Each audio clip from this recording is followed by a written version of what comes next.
भारतीय जनता पार्टियों की नीति रीति से प्रभावित हूँ। माननीय नरेंद्र मोदी जी के द्वारा किए जा रहे देश हित में, प्रदेश हित में और दुनिया में जो नाम किया जा रहा है हमारे देश का, उन बातों से प्रभावित होकर और मैंने भारतीय जनता पार्टी में जाने का फैसला किया। चूँकि मैं कह चुका हूँ, कांग्रेस पार्टी में जिस तरह से उपेक्षा हो रही थी कार्यकर्ता की, या मैं व्यक्तिगत रूप से मेरी कहूँ, उससे मैं व्यथित था। लेकिन ना तो कोई सुनने को तैयार था और ना ही कोई स्पष्ट निर्देश देने को तैयार था। ऐसी ऊपा की स्थिति में मेरा ये निर्णय था कि मैं जो दुनिया और देश में नाम कर रही है जो पार्टी, जो नेता, उनके साथ कंधे से कंधा मिलाकर और इस देश का और नाम, प्रदेश का, क्षेत्र का नाम रोशन करने में अपना भी सहयोग करूं, ऐसा मेरा निर्णय था। मैं किसी व्यक्ति विशेष पे ना तो टिप्पणी करूंगा, ना ही मुझे ये करने की इच्छा है। मेरा उद्देश्य केवल है कि मैं भारतीय जनता पार्टी के प्रति ये काम करूं, भारतीय जनता पार्टी के कामों को आगे बढ़ाऊं और जो मुझसे वरिष्ठ है, जो मुझसे सीनियर है, जो कार्यकर्ता है, उनका मान सम्मान रखते हुए उनको विशेष रूप से अगले समारोह में आमंत्रित करते हुए मैं उनके मार्गदर्शन में आगे काम करता हुआ आगे बढ़ना चाहता हूँ। ये मेरा उद्देश्य है। सर, सबसे बड़ी बात है कि एक तो मैं भारतीय जनता पार्टी का प्राथमिक शाला का स्टूडेंट बना हूँ, इसलिए आप लोगों को कोई कन्फ्यूजन नहीं रहे। कुछ अफवाहें लोग फैला रहे हैं कि साहब इनके रिश्तेदारों ने पार्टी ज्वाइन करा दी, इनको डाउन करने के बना दी। कौन आप और कौन डाउन करता है ये तो भविष्य बताता है। न कोई रिश्तेदार ने कराई, न कोई रिश्तेदार ने किसी ने कहा मुझे, ना कोई मित्र ने कहा। ये तो मेरा खुद का निर्णय था। मैं 57-58 साल का कोई बच्चा तो हूँ नहीं जो किसी के कहने से फैसले लूँ, लेकिन मेरे कुछ बारे में अफवाहें कुछ गुर्गे हैं जो फैलाते हैं, तो मुझे परवाह नहीं उन लोगों की कि क्या मेरे बारे में क्या करते हैं, क्या फैलाते हैं, मुझसे परवाह नहीं। मैं मेरे उद्देश्य में सही हूँ। मेरा सबसे बड़ा उद्देश्य था कि भारतीय जनता पार्टी को मजबूत करने के लिए 15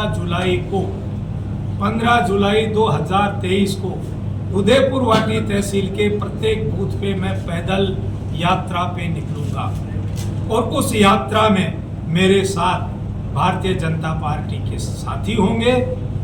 जो भी भारतीय जनता पार्टी की रीति नीति में विश्वास करते वो लोग होंगे।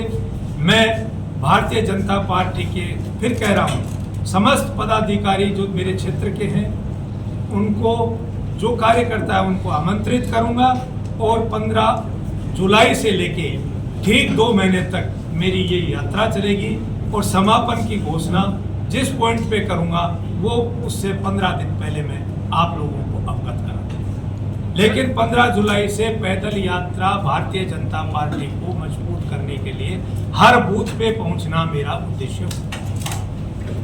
भविष्य की बात है, इसके बारे में न आप कह सकते, मैं कह सकता हूँ। जिसको पार्टी आदेश देगी वो लड़ेगा।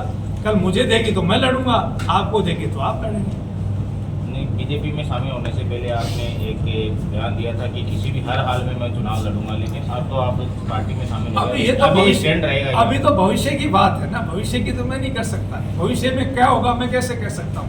मैंने अभी कहा था राजा रामचंद्र जी को कल वनवास होगा, ये गुरु वशिष्ठ को भी पता नहीं था। तो मैं तो इंसान हूँ, आगे की भविष्यवाणी कैसे कर दूँ मैं? तो आज कल क्या कहा था, कल मैंने कहा था ना, कल की बातें छोड़ो, कल की बात पुरानी, हम तो आज की बात करेंगे ना। कल क्या था, कहाँ था, क्या कहा था, that is not most important. आज क्या इम्पोर्टेंट है ये हम इस बात में निर्णय करेंगे। कल क्या होगा उसका भी हम ज़्यादा उस पर मनन और चिंतन नहीं, यात्रा जरूर उठाएंगे। जो मुद्दे होंगे कि बेरोजगारों को यहाँ पे रोजगार कितना मिला पिछले 10 सालों में, उसका लेखा जोखा मांगूंगा लोगों से कि आपको कितने, आपके बच्चों को राजनीतिक माध्यम से आपके बच्चों को रोजगार मिला, कितनी महिलाओं को रोजगार मिला, किस गांव में किस व्यक्ति समाज का या सामूहिक आपके सामुदायिक भवन बने, अगर वो बने तो कृपया बताएं। अनुसूचित जाति और अनुसूचित जनजाति के लोगों के साथ में क्या न्याय हुआ, अगर हुआ तो अच्छा, अगर नहीं हुआ तो क्यों नहीं हुआ। और जो पढ़े लिखे लड़के हैं वो सर्व समाज के लोग, जिसमें सारी जातियाँ आती हैं, उन बच्चों के लिए आगे का प्लान मैं तैयार करूंगा। मैं कोशिश करूंगा कि उनके लिए रिक्रूटमेंट का कोई सुनहरा अवसर मैं खुला सकूं। ये मेरा मुख्य रूप से प्रयास है। यहाँ पे पत्रकार बंधुओं का भी मैं कोशिश करूंगा कि महीने या 3 महीने से एक प्रोग्राम रखा जाए, उन आपसे फीडबैक लिया जाए और हमारी भावनाएं आपको बताई जाएं। जो कमियां हैं वो हमारी आप निकालें, हम उसका सुधार करने की कोशिश करेंगे। इस तरह का भी हमारा प्रोग्राम है। क्यों नहीं रखेंगे?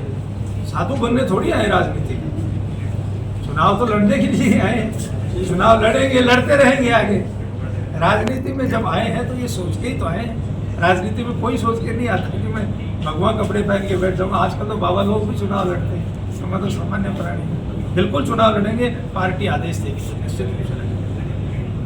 सरकार चल रही है, आप अपने पार्टी में भी कांग्रेस वादे नहीं उतर पाए वो भी बताएं। पार्टी में भी क्या ऐसी दो बड़ी आज के माध्यम से बताएं जरा। किसी भी SC ST या OBC या जनरल समाज के व्यक्ति के सामुदायिक भवन कितने बने वो जरा बताएं हमें। किसी भी समाज के बुजुर्गों का मान सम्मान करके और उनका कोई विशेष पैकेज उनकी योजना चालू की हुई तो वो बताएं। ऐसे स्कूल या सड़क छोटी मोटी योजनाएं तो कोई भी राज हो, कोई भी प्रतिनिधि वो सब करते हैं, लेकिन इनके हटके अलावा तो मुझे कुछ नजर नहीं है। आज भी बेरोजगार दुखी है, आज भी बुजुर्ग परेशान है, आज भी SC ST परेशान है, आज भी जनरल कास्ट के लोग अपने न्याय के लिए दर दर भटकते हुए मुझे मिलते हैं। कांग्रेस पार्टी में सच पूछिए कि सुनवाई नहीं हो रही थी और वहाँ सबको ईगो प्रॉब्लम है। मैं बहुत अच्छे से देखता हूँ। ये तो बड़ा स्टूपिड सोच और स्टूपिड बयान है। जैसे एक बच्चा प्राथमिक शाला में जाता है तो उससे पहले बाद में मिडिल होता है, हायर सेकेंडरी होता है, कॉलेज होती है, यूनिवर्सिटी होती है। उनको सबको बड़ा भाई मान के उनसे कह गगड़े सीखते हुए चले। जो हमारे साथ जुड़ के चलना चाहेंगे उनका स्वागत है, उनका अभिनंदन है। मित्र मेरे सब जगह हैं, अच्छा ही सोचेंगे, हम अच्छा ही सोचें उनके बारे में। वो भी परेशान तो अंदर से ही ना, आज नहीं तो 2 महीने बाद जुड़ेंगे, 2 महीने नहीं तो 4 महीने बाद हमारे साथी हमारे साथ रहेंगे।